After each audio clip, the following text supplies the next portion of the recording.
Я приветствую вас, дорогие друзья, уважаемые гости и подписчики моего канала. Известнейший украинский политолог Вадим Карасёв со мной на связи. Вадим Юрьевич, здравствуйте. Здравствуйте, я здесь, Вадим на связи. Юрьевич, да, А, вы здесь, и Байден да. здесь был. Здесь был Байден. Неожиданная и, такая резкая, что ли, такая постановка вопроса о том, что вот сначала вбросы, поедет, не поедет, но все-таки он приехал и очень быстро уехал. Что это было, Вадим Юрьевич? Какие основные цели и что увидели вы из того, что нам показали? Ну, я всегда, исходя из своего опыта, понимаю, чем больше всяких утечек, разного рода мнений и так далее о том, что не будет, значит, жди будет. Поэтому слишком подозрительно выглядело вот последнее время нагнетание и утечки из западной прессы, что вот Байден будет в Польше, но рассматривается вопрос о визите в Украину, там, возможно, или во Львов, или в Киев. Но в целях безопасности, по-моему, так политика написали вчера, да, в целях безопасности решили, что надо повременить с этим визитом. В нашей профессии это читается наоборот. Значит, пойми наоборот, значит, что-то такое стоило ожидать. И когда сегодня перекрыто все было, и там кто-то написал, что это визит там израильских депутатов Кнессета или там главы МВФ Георгиевой, Виталины. Ну, глупо, чтобы такие перекрытия. Весь город, центр весь перекрыть ради Виталины Георгиевой, что ли, Георгиевой, не знаю, как точно ее ударение ставить, так? Ясно. Значит, Байден приехал в Варшаве. Смотрите, он приехал 20-го. Мог бы как-то 23-го приехать, и 24-го на годовщину войны в Украине. Но он приехал 20-го. Мне кажется, тоже не случайно. Вот в день расстрела Небесной Сотни 9 лет назад. Ну, в общем-то, и в речи или выступлении Байдена, скорее, это было выступление, чем какая-то такая речь, но она многозначная и очень значительная с точки зрения, по крайней мере, американцев. Так? Вот. В этой речи, извините за тавтологию, речь шла об Украине как успехе большом, геополитическом и даже, я сказал бы, макроисторическом успехе США в Украине уже в течение 9 лет. Ну, тут удивляться, скажем, не нужно, потому что Байден был вице-президентом администрации Байдена, в администрации Обамы, когда в 2014 году Обама был президентом США. Он был, кстати говоря, ответственным за Украину, за, скажем так, украинский проект, вот, демократический украинский проект и интеграции в той или иной форме, в той или иной степени Украины в евроатлантический мир или атлантический мир. Речь не об институциональном оформлении там, НАТО или Европейский Союз, а в целом, как Украина как часть, важная стратегическая часть Запада. Вот это проект долговременный, демократической администрации Обамы и администрации Демократической партии США. Вот Байден фактически, скажем, и сегодняшним визитом, блиц-визитом в Украину фактически открыл избирательную кампанию. Это подчеркивает, что украинский успех это будет в центре электоральной повестки Байдена на выборах. Сначала в качестве номинанта или праймериз на номинацию Демократической партии, затем и уже в конкуренции с кандидатом от республиканцев.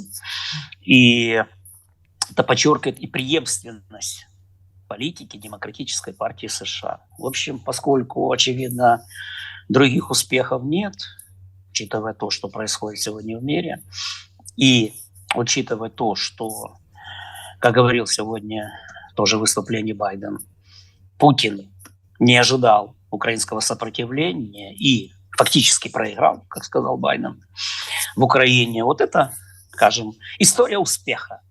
История успеха Байдена лично, Демократической партии США, как партии, ключевой партии Соединенных Штатов Америки, ключевой политической силы, и третий к США, как лидера демократического и евроатлантического мира, США, которые сформировали вот такую большую антипутинскую, антироссийскую коалицию от Атлантического до Тихого океана.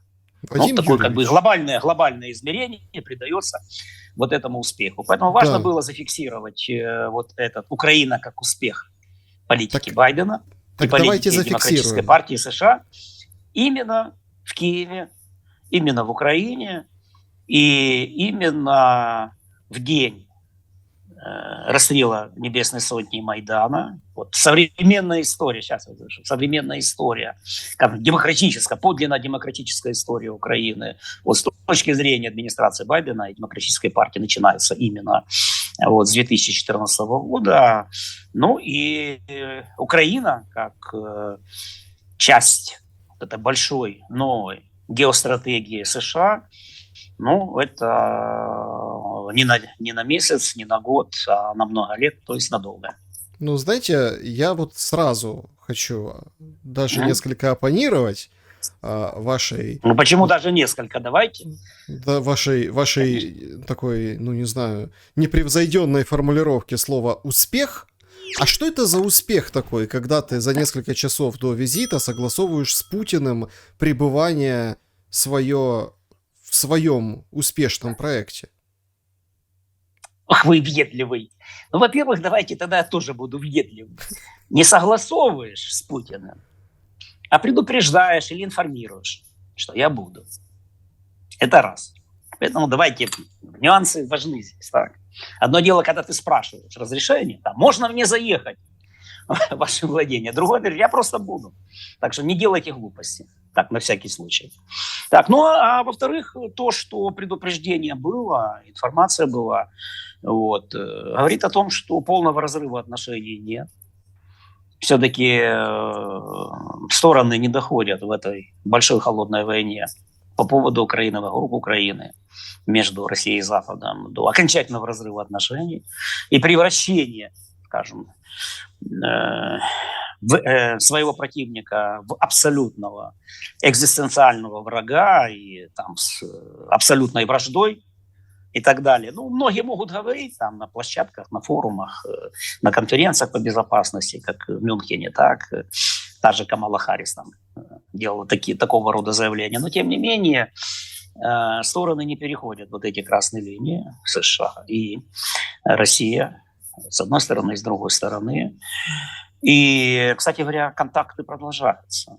Они проходят регулярно на уровне глав разведок ЦРУ и внешней разведки периодически, так, и в Стамбуле, и, по моим сведениям, в Кишиневе. Так что в той или иной степени форма или формы выхода из войны и перевода ее в длительную холодную войну, они обсуждаются. Но что за успех, а что такое в медийной политике, в медиаполитике, когда медиа – это политика, а политика – это как медиа? Что становится успехом? Но как вы его репрезентируете, как вы его подаете, как вы его продаете своим избирателям в США, тем, кто или кого называют там мировой общественностью, в кавычках. Так, но все же как бы претендуют на то, что они выражают и воплощают мнение мировой и никакой другой общественности. Все апеллируют к мировой общественности и так далее. Ну вот с точки зрения Байдена успех в чем? Там же в выступлении Байдена говорится, ну вот Путин рассчитывал за 3 дня или там за неделю, за 2 недели взять Украину. А увяз сейчас в Украине. Так, ну, вот,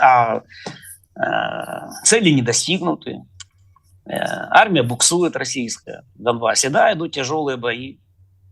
Тяжелые бои, да, есть небольшое, скажем так, продвижение. В целом, так, вот с точки зрения, по крайней мере, с точки зрения американцев, да, наверное, и это соответствует реальности и нашей точки зрения, украинской точки зрения. В этом и есть успех. Что Украина есть, она существует как государство, да, с военными действиями на восточных регионах Украины, понятно. Так, но цель или установка завоевать Украину там в течение нескольких дней и полностью, так сказать, включить в свою сферу влияния, или там, как сказал Байден, уничтожить как независимое суверенное государство, по словам Байдена, вот это не удалось. И вот этот успех, да, он будет и дальше, скажем так, раскручиваться, поддаваться, разные будут точки зрения. Вот. Но это публичная политика, медийная сегодня. А как иначе? Это тоже конкуренция смыслов, конкуренция образов, конкуренция визий, конкуренция репрезентаций, представлений и прочих шоу. Потому что, и с другой стороны, вот, сам визит – это некое шоу для американского избирателя. А Украине с него что? А Украина что? Ну, давайте конкретику, что возьмем, что. Так, ну, первое, поддержка дальше будет. Помощи снарядами, артиллерийское снаряжение. Ну, наверное, обсуждали вопрос дальнобойных орудий и так далее. И, ну, а удержится, что Украина. Так. Сопротивляется, обороняется и готовит контрнаступление, кстати говоря. И, наверное, и об этом уже, скажем так, не публичной части, короткой, но все-таки важной беседы и говорилось. Байден и Зеленский говорил. Поэтому, ну, что Украине, что из этого? Ну, могло быть хуже. Понимаешь, что как бы нет сейчас таких больших оснований для фейерверков, радости и так далее, но могло бы быть хуже. Все. И год назад все это выглядело, ну, скажем так, несколько по-другому. Поэтому этот год можно записать в актив как то, что Украина продержалась, держится, и сдаваться никто не будет, а более того, и, наверное, будет подготовка контрнаступления. Кстати говоря, контрнаступление вот точно говорили, поскольку, судя по тем же, скажем так, медиа, западным медиа, разным, причем с разных, скажем так, и европейских, и американских, все ждут успешного контрнаступления Украины, поскольку если такового не будет, или если такое не получится, тогда будет трудно или, например, труднее убеждать западных союзников или европейских союзников США, для нас это западные союзники, в увеличении военной и другой, бюджетной, в частности, финансовой помощи Украине. Понятно, что на Мюнхенской конференции все представители Европы, вот, в общем-то, скажем так, это была такая коллективная клятва верности США и поддержки Украины в освобождении их территорий, в сдерживании наступления Российской Федерации и сдерживании, долговременного сдерживания России уже в рамках такой новой холодной войны. Вот. Но, тем не менее, в кулуарах и в частных беседах, тоже судя по информации из западных медиа, ну, кое-кто и высказывал сомнения в успешности такого контрнаступления, поэтому тут не все так просто. Поэтому успех на поле боя сегодня необходим для нас. Это раз. А во-вторых, второе, при любых, скажем так, дальнейших военных действиях, точнее так скажу, в ближайшее время все-таки это будет несколько месяцев решающих военных действий на поле боя. Вот к этому как раз и 700 танков, о которых говорил Байден. Ну, это всего. Всего, да, всего. Но это к тому, что есть. Так, конечно, нет, это надо всего больше. За год. Конечно. Я понимаю, Александр, что вы правильно заостряете вопрос, что это всего, что это очень мало. Но надо больше. Понятно, что надо больше. Но, наверное, больше будет. Так, и дальнобойные те же ракеты. Но потому что, как сказал тот же Байден, это не на год, точнее так, не на месяц, не на два, не на год, а на долгие годы. Ну, наверное, долгие годы тут имеется в виду как бы новая холодная война с Россией, на новое сдерживание 2.0, сдерживание или неосдерживание России, по примеру Советского Союза в годы холодной войны. Так что в этой части я бы сказал, что Байден, ну, и приоткрыл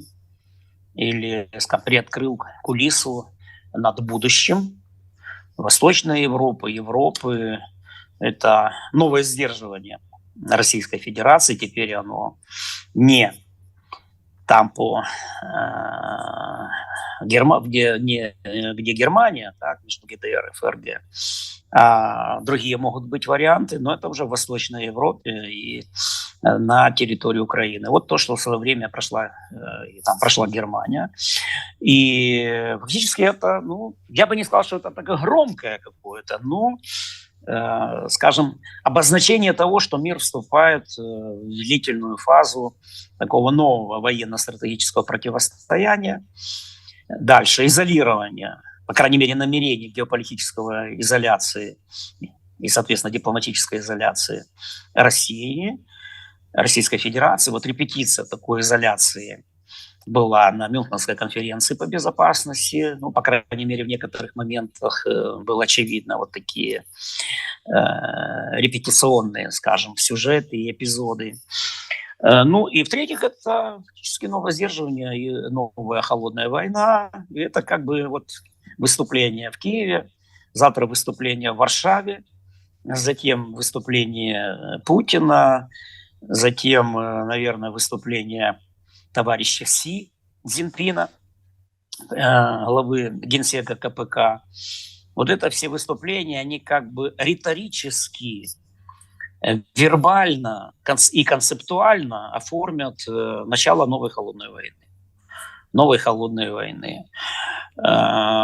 Что-то напоминает берлинское выступление Джона Кеннеди, так, в Берлине, когда была построена стена. И вот тогда фактически это еще раз обозначило новые фронты холодной войны. Наверное, что-то в этом роде. Да, а стена где будет построена, Вадим Юрьевич? Неважно, стена же это метафора. Так, это не обязательно там колючая проволока или вот стена, как в Берлине, в Западном Берлине и Восточный Берлин. Стена имеется в виду стена ментальная, стратегическая, военно-политическая стена, санкции, как бы прекращение культурных обменов и так далее. И главное, то, что я уже сказал, это геополитическая, культурная и дипломатическая изоляция Российской Федерации. По крайней мере, вот такие анонсы, не в полном, не развернутом виде, но в свернутом виде, так, в таком, как раньше говорили философы, в свернутом виде можно было прочесть и расшифровать в заявлениях и выступлениях Байдена в Киеве. Салливан приезжал вместе с Байденом, и многие... А куда же ему деваться? Нет, многие... это Лукашенко некуда деваться, ему, его позвал Путин, тут говорит, куда ж мне деваться? Конечно, как я мог не приехать? Но Салливан ведь мог и не ехать. Вопрос в другом. Формула Салливана. Сразу множество версий, что обсуждалось на закрытой части встречи. Какая вероятность этого? Формула Салливана? Да. Имеется в виду, какая формула? И какого Салливана? Потому что есть Салливан, бывший посол США в Москве. Он тоже сделал ряд заявлений. Так? Или вы имеете в виду Джейка Салливана, советника по нацбезопасности Байдена?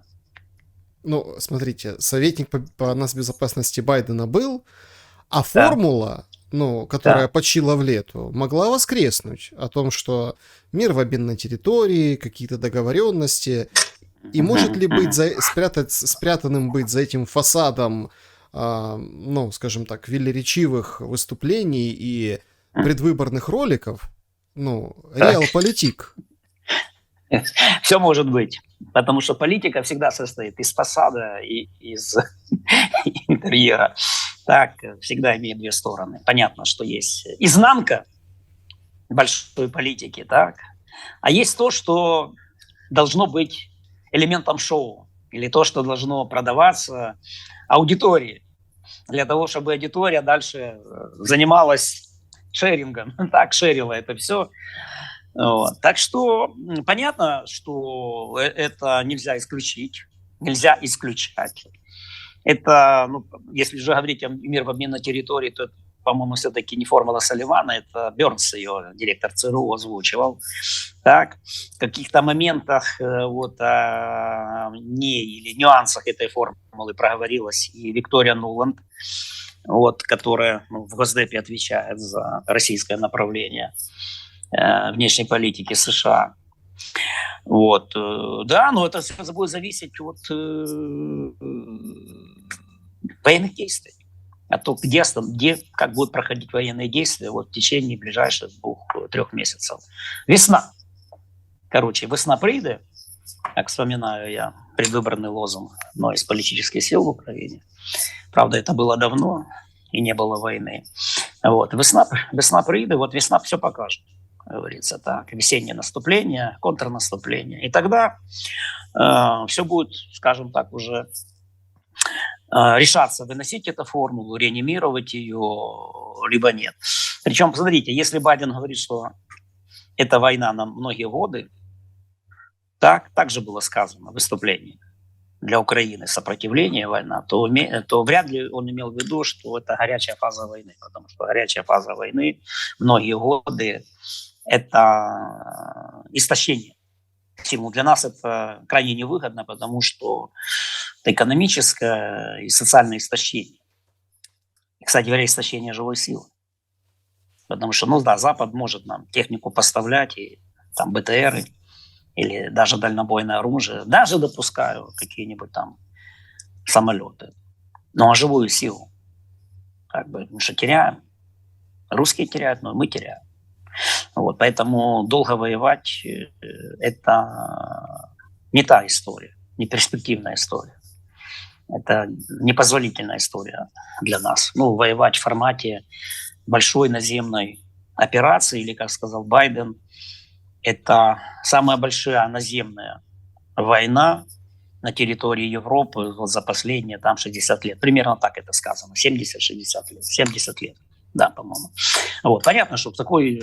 Значит, но при этом, если он говорит, что там на многие годы, значит, подразумевает, что холодная война или противостояние, или геополитическое и военно-стратегическое соперничество, это, скажем так, надолго. И в той или иной степени режим войны, холодный, с элементами горячей и так далее, он на годы, надолго.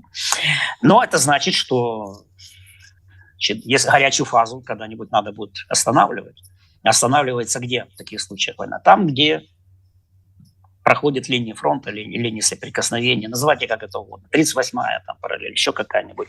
Каких аналогий можно много найти. Поэтому мир обмен на территории, да, может оставаться. Но, во-вторых, еще обратите внимание, СВО год назад, она начиналась как спецоперация военная по поглощению, скажем так, геополитическому поглощению Украины и принуждению ее к тем целям, которые были указаны год назад, так называемые как цели СВО.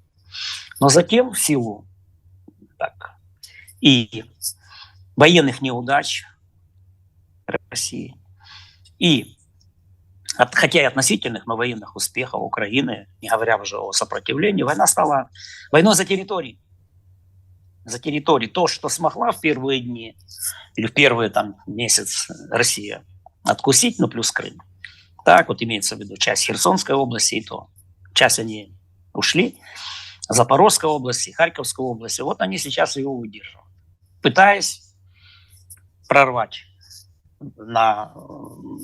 прорвать оборону Бахмута и выйти на уже направление Славянск-Краматорск. То есть эта война уже за территорию пошла. Поэтому мир в обмен на территории, да. Вот он как бы характеризует, а эта формула, не знаю, насколько она реалистична, насколько она сейчас на столе в качестве там, карты переговорной или карты игровой, в большой игре, так, за новый миропорядок. Но, тем не менее, эта карта, она, не думаю, что списана так, как за ненужность, она есть, по крайней мере, в запасе. Вот. Как это дальше, еще раз, это весна покажет. Весна покажет военное наступление, контрнаступление.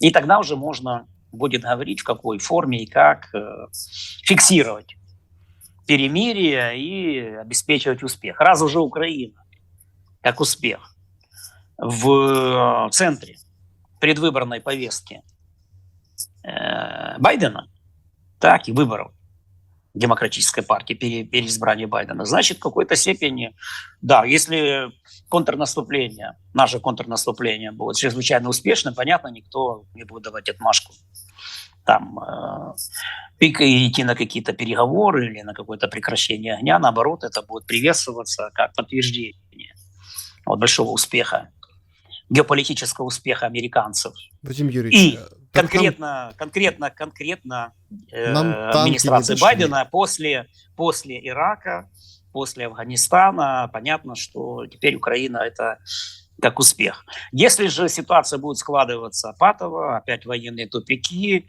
либо неблагоприятно, если инициативу и дальше на линии фронта будет удерживать Россия, значит тогда в той или иной степени вариант перемирия, прекращения огня и каких-то дипломатических усилий американцы будут предпринимать. То есть, иными словами, нас толкают в наступление, не передав нам леопарды, самолеты, для того, чтобы потом или насладиться, ну, скажем так, плодами всего того, чего добились украинцы, или усадить их за стол переговоров. Ну, смотрите, во-первых, не надо так, что нас толкают на наступление без... Нет, надо так. Политико пишет, что администрация Байдена толкает администрацию Зеленского на наступление в ближайшее время. Толкает, хорошо. Перевод. Вы готовы поручиться за буквальную адекватность, буквализм перевода? Может, по-другому как-то, так там сказано. Ладно, дело даже не важно в этом. Во-первых, Брэдли и Страйкер. Так, страйкеры, да, или как они, Брэдли. Это очень мобильные и маневренные колесные машины, и с ними можно идти в бой сейчас все-таки. Даже они иногда лучше танка. Так? Поэтому давайте не будем здесь. Во-вторых, идут же, так? Я не думаю, что нас толкают наступление. Давайте любой ценой сейчас наступление. Каким результатом оно будет, это не важно. Нет.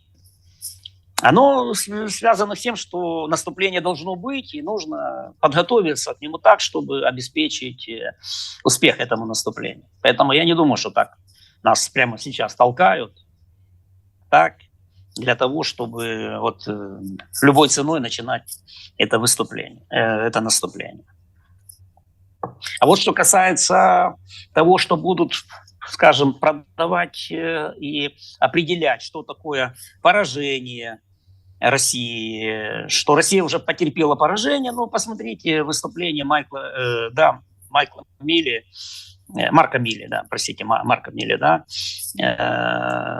главы начальника комитета Объединенных Штабов США в Брюсселе на последнем саммите Рамштайн, заседании контактной группы Рамштайн. Он сказал, Путин проиграл стратегически, и так далее, и так далее. Для чего это? Понятно, для того, чтобы показать, что Путин уже проиграл. Значит, можно уже выдавать это за свою победу американскую, так, как поражение Путина. А Путин будет завтра говорить. Мы выстояли, мы победили, весь Запад ополчился против нас, объявил нас войну, но мы выстояли, экономика у нас выстояла, устойчива, военно-промышленный комплекс работает, экономика перестраивается, промышленность перестраивается, мы будем освобождены, мы получили территории, интегрируем их сейчас, налаживается мирная жизнь, и дальше, скажем так, будем уже идти дальше, в каких-то выражениях будет это уже по-другому. То есть, обычная уже информационно-психологическая и медиаполитическая игра, борьба, соперничество за образы победы и образы поражения. Понятно, ваш противник, он продемонстрировал неумение или ошибки в своем военно-стратегическом геополитическом планировании, он проиграл, а мы победители в этой схватке. Наверное, многие будут говорить, что это схватка, как всегда в таких случаях это делается, несколько в таком манихейском стиле, схватка добра и зла. Так что еще интересно, как будут завтра разворачиваться события, что скажет в своем послании Федсобранию Путин. Ну и еще выступление, или, не знаю, озвучивание, публичивание, оглашение большого какого-то миротворческого плана генсека Компартии Китая, товарища Си, что тоже, скажем так, интересно в контексте вот этих всех последних визитов, выступлений, ну, скажем так, ну, ключевых актеров вот этой новой геополитической драмы или новой пьесы, сюжета большой холодной войны. Байден, Путин и товарищ Си. Угу. Тогда возникает вопрос, а что с вот этими ожиданиями? В ночь на 21-е удар, на 24-е удар. Авианалет, но нет, это ЦИПСО, это работает ЦИПСО, то есть никакого авианалета нет. Авиация есть, бомбы уже прилетают, авиабомбы на линии фронта в Бахмуте, но как бы авианалета не будет. Будет нечто, там какие-то большой обстрел, меньший обстрел. И все это вот что-то страшное вместе с вариантами наступления с разных сторон, повторение 24 числа. Ведь если хоть что-то из этого, да, из этих вариантов обострения проявится, то оно будет выглядеть совсем по-другому после визита Байдена в Киев, не так ли? Ну, так, я говорил, вот, записывал видео на прошлой неделе, говорил, что ничего не будет. Обычный информационный такой туман, шум, вот, обычная возгонка эмоций, игра на эмоциях простых людей в стиле ожидания Армагеддона, апокалипсиса, там, потопа и так далее, всемирного потопа и прочее. Ну, смотрите, вот если завтра, вот сегодня Байден сказал о войне, о том, что она, скажем так, надолго, что Россия проиграла. Ну, в общем-то, к миру Байден не призывал, скажем так. Может быть, что-то я упустил, но там не было у него, что вот там мы должны вот себя сесть за стол переговоров, включить дипломатию и так далее. А после этого выходит Путин, так, и говорит, а я миротворец. Да, мы вот готовы, у нас готовы резервы для наступлений, или там разведка западная докладывает, что есть наблюдать скопление там авиа и бронетанковых подразделений на границе с Украиной, ну, на территории России. Так? И кажется, здесь игра на контрасте будет. Что, да, нам объявили войну, но Запад нам объявил вот такую войну и так далее, но мы как бы там люди мира и будем защищать свои интересы, но какого-то объявления такой войны в стиле, жестком стиле, что сказать, в ответ, так, в стиле боксерского фулл-контакта такого, скорее всего, не будет. Тем более, что если вот Мюнхенская конференция, ну, в основном-то публично все спикеры говорили о том, что какой рефрен? Путин не должен победить, должна победить Украина. Ну, кстати, мне не нравится, что значит должна победить. Вот что, мы вам должны или как? Ну, ладно, это уже, скажем... Нет, мы должны контрнаступать, должны победить. Должны, да. Должны. Вот вообще-то я не люблю слово «должен», потому что, как писал Гегель, критикуя Канта, «должен» значит «не можешь». Так, а мы всегда так слово «должны» много должны это, Западу, поэтому... Да, это... Нет, когда говорят «должны», это значит «ты не можешь». Потому что если ты можешь, то ты не должен, потому что ты и так сможешь. Не о чем даже говорить. Ну, у Гегеля есть такой пассаж, когда он критикует кантовскую идеал должествования. Так? Вот. В стиле движения все, цель ничто. Уже когда-то, ладно, переиначил это Бернштейн, эту формулу Канта применительно к социал-демократическому рабочему движению. Но дело не в этом. Вот. Но действительно это звучит так, что вы должны. Вот Украина должна. Кому? Украина, если должна, так она должна себе. Своему народу, украинскому народу, своему будущему. а не там Столтенбергу, не говоря уже там о Камале Харрис или кому там еще. Ну, отвлекся я немножко. Так, это такая как бы эмоция, которая нам не должна застилать путь к рациональному все-таки осмыслению событий. Ну, свойственно. Вот. Да. Ну, хорошо, ладно, пусть будет свойственно. А как без них эмоций? Ведь это наша страна, мы же живем здесь, мы участники. Мы же не со стороны это наблюдаем. Знаете, легко сидеть где-нибудь, как многие наши, сидят за кордоном, и легко им говорить, так? Вот. Да, нам не так легко. Нам легко, да, совершенно верно, потому что действительно мы внутри, мы больше знаем, мы больше видим, не все так просто. Это раз. А во-вторых, скажем, легко вообще со стороны быть зрителем. Понимаете, зрителем. Поэтому все-таки вернемся. Так вот, на этом фоне Китай в Мюнхене все требовали дальше продолжения банкета, требовали наступления, требовали победы, требовали поражения Путину. А в это время Китай предлагает свой миротворческий план. План дипломатического урегулирования. А в это время, скажем, Байден приезжает на следующий день, в Киеве тоже говорит о том, что война это надолго. И посмотрим завтра выступление в Варшаве, какие оно будет там. Ну, скорее всего, в таком же ключе.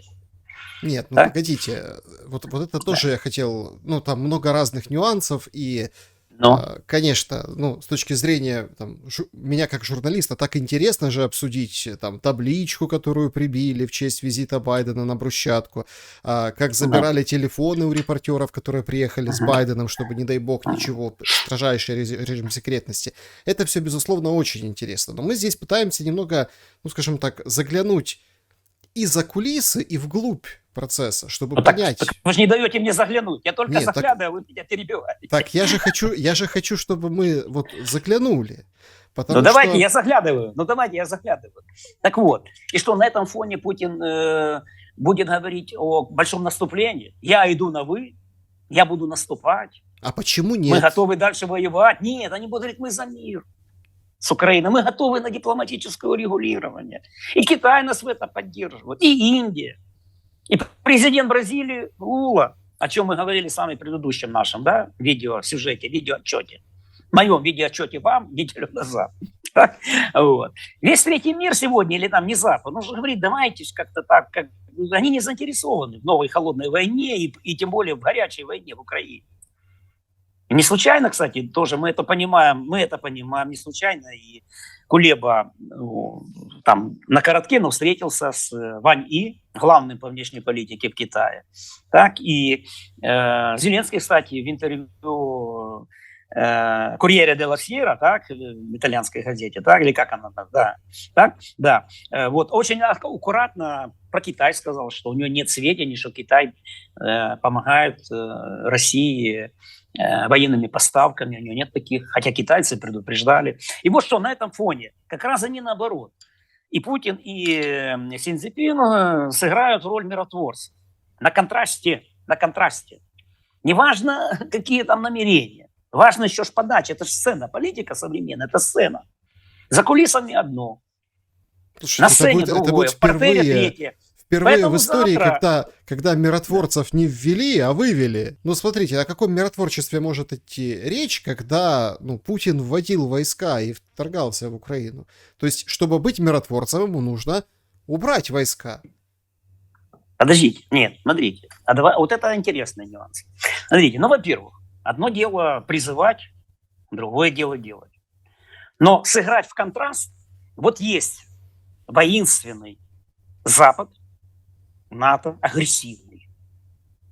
Атлантический мир, США, НАТО, теперь Европа, которая встроилась в строй и дала клятву на верность агрессивным замыслам Запада на Мюнхенской конференции. А вот с другой стороны весь незападный мир, который за мирное урегулирование ситуации, как они будут говорить в Украине, территориальных споров или там как-то по-другому можно сказать, по разным формулам, неважно, как сейчас будут говорить. Против эскалации войны, по крайней мере так. А теперь, что касается территорий. Вот да, действительно, Китай говорит, ваша позиция какая? Территориальная целостность, суверенитет, независимость всех стран. Понятно почему? Потому что Тайвань для них территория Китая, и территориальная целостность Китая подразумевает Тайвань как неотъемлемую часть Китая. Но вы посмотрите, что сделано после того, как оккупированные, аннексированные Россией украинские территории стали по Конституции и по решению всех конституционных органов России территориями Российской Федерации. Поэтому ДНР, ЛНР, Запорожская, Херсонская область, ну, Крым еще раньше, это территории России, за территориальную целостность России. И они тоже будут выступать. И с Украиной, ну, давайте будем договариваться как-то. Разные есть варианты. Ну, например, по договору стамбульскому, да, который пока никто от него официально, скажем так, не отрекся окончательно, по крайней мере. Но там же Крым как спорная территория на 15 лет. Спорные территории. А вот я вам сказал, Нуланд, как проговорилась. Она сказала о том, что там, это в пятницу, по-моему, было заявление ее, что мы готовы отвоевать Крым, и надо сделать все, чтобы Крым был демилитаризован. А демилитаризован может быть только в одном случае, если, допустим, допустить, что Россия и Украина, ну и Запад, который стоит за Украиной, так, договорятся о том, чтобы Крым оставался, ну, скажем так, по крайней мере, на определенное время территории России, но демилитаризован. Что проблема вот милитаризации Крыма и Севастополя как базы Черноморского флота Российской Федерации, потому что Черноморский флот Российской Федерации – это Средиземное море и так далее, и так далее. Это Сирия, это Ближний Восток, выходы в Средиземное море и так далее. Вот это имею в виду, что да, ну, готовы договаривать, ну, давайте садиться за стол переговоров. И это можно выдать как победу. Россия тоже думает о своей, как подать победу. Поскольку, ну, знаете, говорил я неоднократно, хотя, может быть, я ошибаюсь, но вот в Мюнхене же единственный, по-моему, кто сказал, Макрон, что в этой войне абсолютных победителей не будет. Значит, вопрос идет о чем? О образе победы. И какое поражение? Кому какое назначить поражение? Кому какое назначить победу, кому какое назначить поражение? И тут главную роль играет медийная машина. Кого лучше будет медийная машина или насколько это будет компромиссно все? Насколько это все устроит?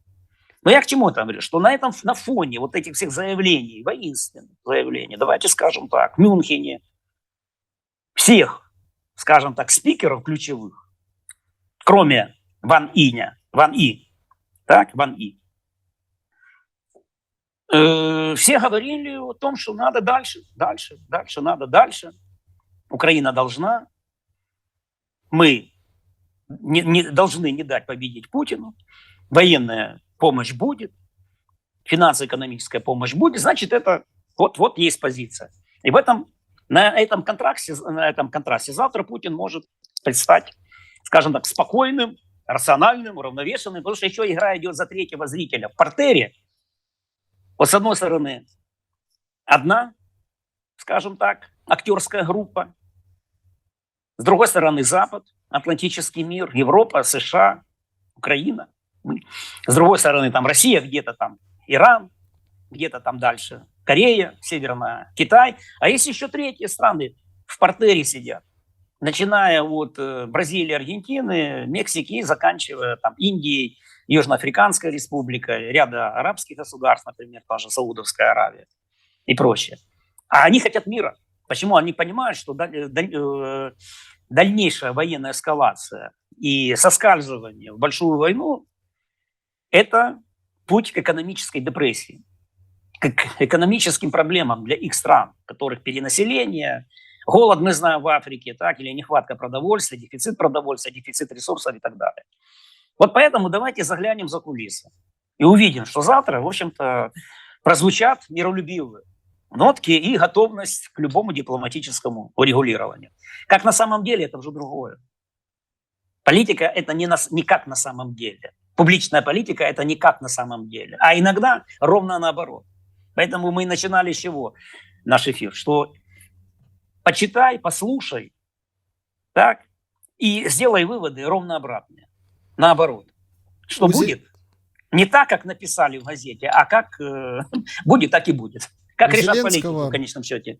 да, у Зеленского 10 пунктов мирный план, а Навальный Кстати говоря, сегодня... тоже, даже как-то ушел, правильно, и что на этом фоне Путин будет, скажем так, призывать к большой войне или как? Нет, тоже идет борьба за миротворческую, скажем так, позицию, за формулы мира, за то, кто главный, или кто настоящий, или кто реальный, а не номинальный миротворец. Тут тоже эти надо нюансы учитывать. У Навального сегодня вышел, ну, там, платформа, программа целая из заключения, в общем, принять все условия Украины, вернуть границы 91 года, осудить преступникам, ну, в общем, все по тексту. Заплатить убытки, причем там перечисляя за продажу энергоресурсов, поэтому, собственно, российский народ ничего не будет терять, просто, ну, скажем так, они там переделят эти углеводороды, и Украине хватит, и России хватит, и, собственно, смести путинский режим, демонтировать его, и как бы мирно и хорошо жить. Интересное заявление, интересная платформа. У Зеленского 10 пунктов. А в чем его интересность, вот скажите мне? Интересность в том, что продолжается политический процесс, несмотря на то, что, ну, там, Навальный в тюрьме. Какой же это политический процесс? Это письма из неволи называется. Это не политический процесс, это политические заявления. Это же никакой конкуренции. И, во-первых, он абсолютно неуспешный, он нерезультативный. Потому что это позиция полного поражения России. Скажите мне, согласиться, вот если ты политик, и ты претендуешь на то, чтобы быть лидером там, оппозиции, и лидером части народа, ну а любой лидер должен как бы не просто одной части, а большой части, а в лучшем случае большей части народа, ты можешь выступать за полное поражение своей страны. И подписаться под всеми пунктами, скажем, украинского плана победы над Россией. Я сейчас говорю с точки зрения, скажем так, прагматики. Не с точки зрения того, поддерживаю я, не поддерживаю, а с точки зрения прагматики. Ну, понятно, значит, этот план должен быть твой оригинальным, потому что от этого плана выиграет только Путин. Потому что он, вот вы смотрите, какая у нас оппозиция. Вот смотрите, какие они. Эти прозападные политики, они выступают на стороне Запада и Украины. А я выступаю за русский народ, за российский народ. Ну, надо же исходить из того, что 86% сейчас примерно поддерживают политику Путина. Значит, и оппозиция должна учитывать этот факт. Ситуация такая, либо промолчать, выдержать паузу, если не знаешь, что сказать. Готовься, пиши книги. В свое время сидели революционеры по тюрьмам и книги писали, и занимались самообразованием. Так? А не, как там у Франко, товарищам из тюрьмы писали письма. Вот. Хорошая ж пауза для того, чтобы обдумать вообще, почему такой тотальный проигрыш российской либеральной и либерально-национальной позиции. Уроки надо... Потому что у них сначала был Крым, это не бутерброд, чтобы его туда-сюда отдавать. Правильно, да. А потом, да. А сейчас получается бутерброд. Потом сдал. Потому что, как говорил один тоже оппозиционер, сидевший в тюрьме, но потом ставший основателем государства, сказал, страшно далеки они от народа. Страшно далеки они от народа. Надо понимать этот глубинный народ. Это к чему? Потому что Ходорковский и Каспаров выступили с презентацией своего плана в Мюнхене тоже. Их, правда, там мало кто слушал. Но это же план как бы, слезы. Превращение каких-то там федеральные штаты, для такой страны парламентская республика. А почему вы про Украину не скажете? Почему у нее президентская республика? Да хотя бы в Украине надо парламентскую тогда делать, если вы уже такие демократы. Но вы что... Почему вы от Украины не требуете, а для России требуете? Поэтому, конечно, это все такая, знаете, мелкая и никудышная, никчемная интеллектуальная игра. К сожалению, нет нормальных оппозиционеров, которые могли бы бросить вызов или часть элиты, которая могла бы бросить вызов путинскому режиму. Ну, это как Владимир Ильич. Если ситуация будет развиваться в сторону новой холодной войны, то единственный шанс на победу над Россией – это не военный, а внутриполитический. А для этого нет условий, нет людей, которые могли бы стать актерами или акторами реализации этого плана. Вот же в чем ключевая проблема. Значит, нет, в российской оппозиции ее нет. У них нет видения того, какой должна быть Россия после ее проигрыша. И что такое проигрыш? Это тотальное поражение. Либо что дальше? Исходить из того, что и говорить народу российскому, обращаться, что Россия должна тотально проиграть и за все заплатить, и вы должны это все будете стерпеть. Ну, это не ответственно. Это значит, у людей нет. Есть деньги, есть слава, есть все угодно есть, но нет одного. Политического мышления, политической дальнозоркости. Знаете, стратегической дальновидности нету. Ну, нет мозгов, да, это Владимир Ильич. Я здесь хотел бы еще отметить такой нюанс вот в завершении нашей беседы. Ну, смотрите, то есть как-то вот не вяжется, вот вы несколько раз это, ну, там, повторили, причем от очень такого звонкого и будоражащего слова «успех Соединенных Штатов в Украине», которое там вот как-то, ну, изначально там подстегивает как-то спорить, что значит успех. Ничего себе успех, пол-Украины развалила война, Путин, а мы тут говорим об успехе. До несколько раз повторения слов «холодная война». Чтобы война была холодной, ее надо загасить как-то. И многие вот думают, что к этому все идет. Потому что, ну, Китай выходит на арену. А Китай просто так, вот он, ну как, в молоко не будет выходить и стрелять со своим мирным планом. Это означает, что он год ждал. Ну, понятно, они выступали на разных площадках за мир, за мирное урегулирование, но он год ждал, и вот такой с программным каким-то документом будет выступление. Это означает, что какие-то варианты, сценарии уже лежат подготовленные, и, ну вот, я так понимаю, выбирают один из них для Украины. Это абсолютно не вяжется с Игнатом, который рассказывает, что 23-24 числа будет массированная атака, с Зеленским, который в интервью, ну, уже не итальянской, а другой прессе говорит, что в ближайшие там, дни, недели начнется реванш российских сил. То есть вот какая-то, ну, не складывается этот пазл. Давайте в завершение вот подытожим, резюмируем и все-таки его сложим. Ну, давайте. Смотрите, но предупреждать надо, потому что, вы знаете, власть и так критикует, что она недостаточно громко предупреждала о наступлении 24-го, вторжении 24 февраля 22 года. Поэтому, знаете, лучше сейчас, вот, наверное, пошли от противного. Что заявлять? А во-вторых, заявлять еще надо для того, чтобы получать помощь, больше помощи. Вот, военной в том числе. Вот. Теперь, что касается вот громкое слово «американский успех». Я же говорю про американский успех. Понимаете, в чем дело? У нас, конечно, успеха меньше, потому что война на нашей территории. Но для Байдена и для Демпартии в преддверии 24 года, выборов 24 года, а там прозвучала уже дата, да, по-моему, выступление 24 год, Украина может стать успехом на фоне Афганистана, на фоне Ирака и на фоне других проигранных войн.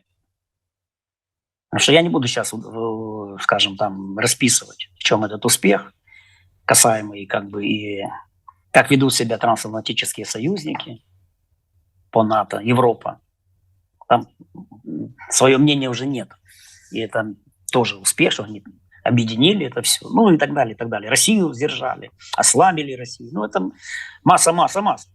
Так? Да, и, конечно же, успех Украины – это еще не успех автоматически США, как и наоборот.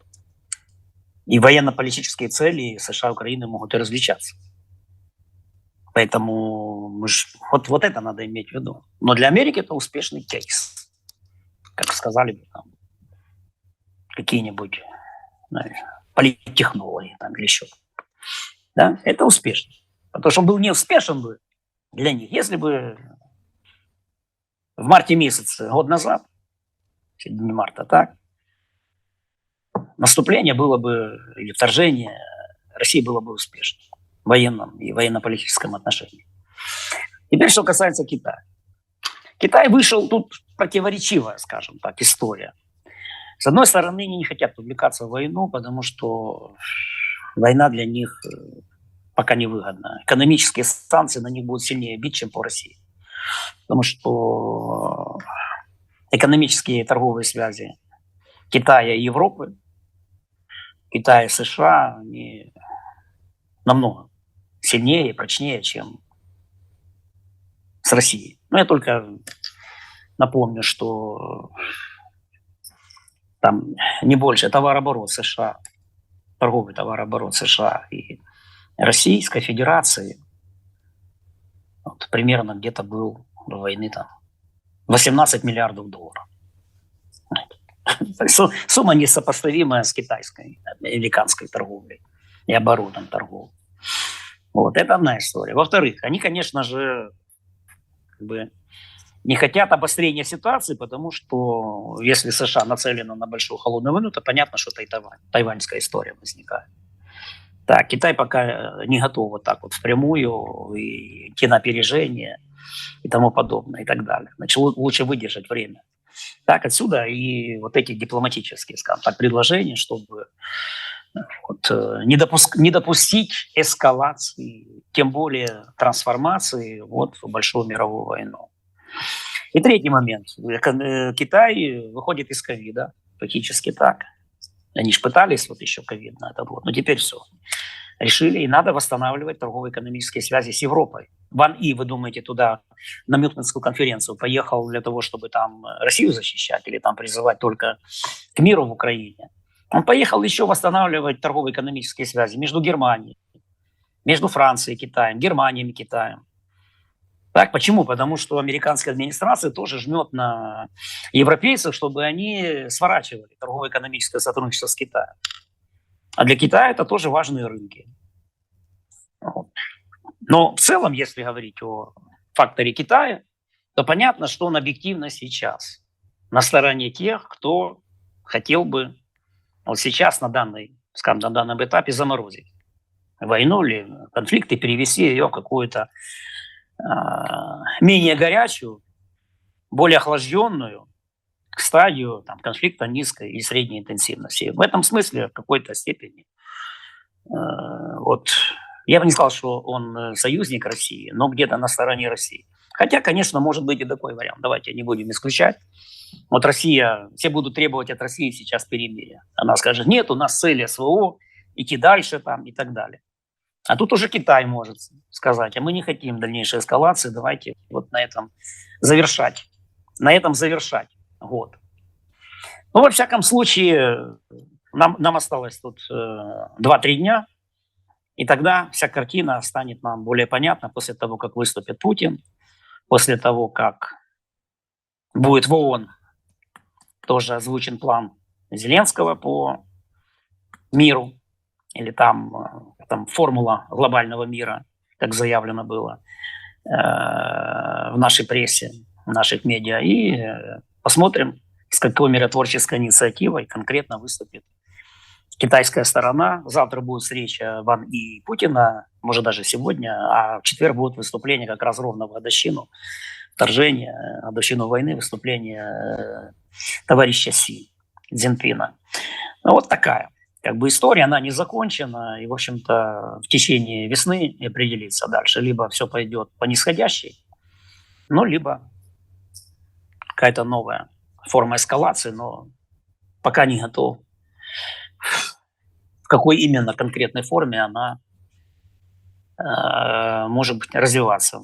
Но кажется, это не ядерные контейнеры, вот эти заражения. Ну, это же могут быть другие какие-то формы, понимаете, тоже. Вот. Мы же не знаем. Дело, смотрите, это может быть, это не касается это касается не только Украины.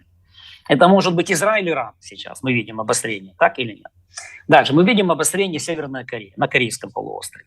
Корея, Северная, Южная Корея, Япония. Так, вот запуск Хвасон, межконтинентальной баллистической ракеты Хвасон-17 в Северной Корее сегодня. Так, да, так что вот здесь могут быть такие неожиданности, но особенно Иран, Израиль. Дальше, ситуация в Приднестровье. Там же, видите, специально как бы пришел новый премьер-министр, советник Санду по безопасности. Речан фамилия, так, если я не ошибаюсь. Почему? Потому что время войны наступает, поэтому должны быть у руля кто более маскулинный, милитаризованный, по крайней мере, ну, давайте не будем там, скажем так, оперировать сейчас феминистским дискурсом, но вот так вот. И, скорее всего, его будут дальше, глобальная элита, двигать на президента Молдовы. Потому что к женщинам в такой ситуации войны может быть, ну, скажем, недоверие со стороны глобальной элиты. Или просто подпереть в Молдове нет войны, Вадим Юрьевич.